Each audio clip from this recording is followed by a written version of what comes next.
Sa isang bayan sa Timog Cotabato, kung saan ang pangunahing hanap buhay ay pagsasaka, umusbong ang kwento ng pagsisikap at kahusayan. Siya si Gina De Puyart, isang magsasaka, leader at isang Gawad Saka awardee. Hello po, ako po si Ma'am Gina De Puyart, isang National Awardee 2023, isang Regional Winner 2023, isang Rice Achiever Award 2019, at isang Gender and Development God First Runner-Up noong 2020. Nagsimula po ako sa rice farming dahil ito ang pangunahing kabuhayan ng aking pamilya.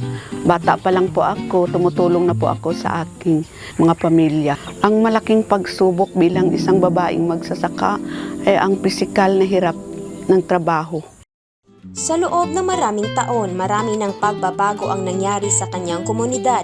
Sa halip na iwan ang pagsasaka, pinili niyang ipalago ito sa pamamagitan ng paggamit ng mga makabagong teknolohiya sa pagsasaka. Sa ngayon, ang kanyang sakahan ay kinikilala na bilang isang model of productivity sa kanilang komunidad. Sa ngayon, mayroon na akong palayan. Pagtapos sa palayan, may palaisdaan ako. So sa palaisdaan, mayroon kaming yearlings, mayroong mga oversize yun. During mag-loading kami, ipinag-separate namin at ipinaglagay namin sa isang pond, at yung isang pond yun ang pinalaki namin at pinagawa kong tilapia lamayo. Yung mga laman loob niya, pinagawa namin ng fermented fish amino acid. So yun, para walang masayang sa lahat ng mga product ko dito sa aking farm. Sa kanyang patuloy na pagpupursigi, hindi lamang ang kanyang ani ang tumaas, kundi pati na rin ang kanyang dedikasyon na makatulong sa mga kapwa niya magsasaka at mga estudyanteng gustong maging magsasaka. Ang kanyang patuloy na dedikasyon ay naging tulay upang maging isa siyang Gawad Saka awardee, isa sa mga pinakamataas na parangal para sa mga magsasakang Pilipino. Ang naramdaman ko bilang isang Gawad Saka awardee, naging isang masayahing babae sa buong mundo kasi hindi ko na alam na sikat ako sa buong mundo, buong Pilipinas. No, nakilala ako sa buong Region 12 na isang babaeng magsasaka na nanalo bilang isang Gawad awardee sa buong Pilipinas.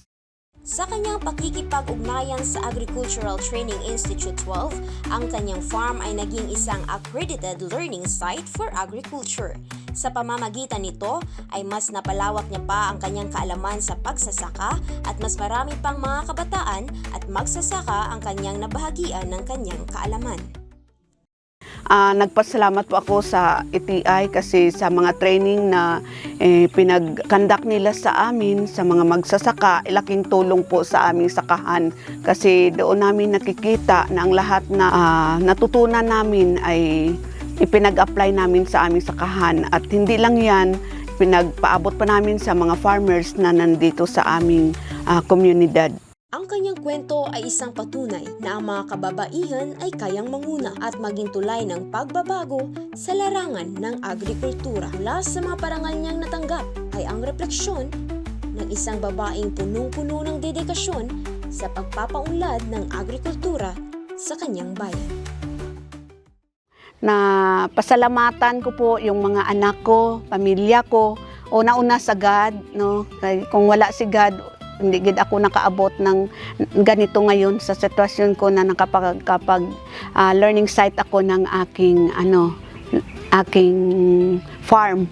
So sa Department of Agriculture sa Umag Surala, kasi kung wala sa rice coordinator ko, hindi ako nakaabot ng region na maging isang local farmer technician.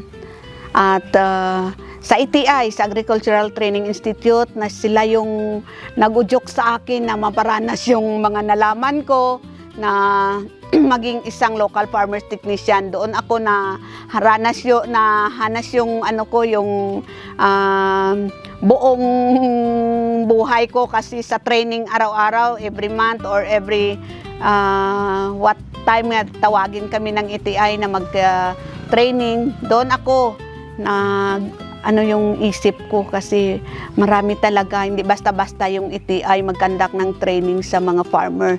Talagang saludo ako sa ETI, no?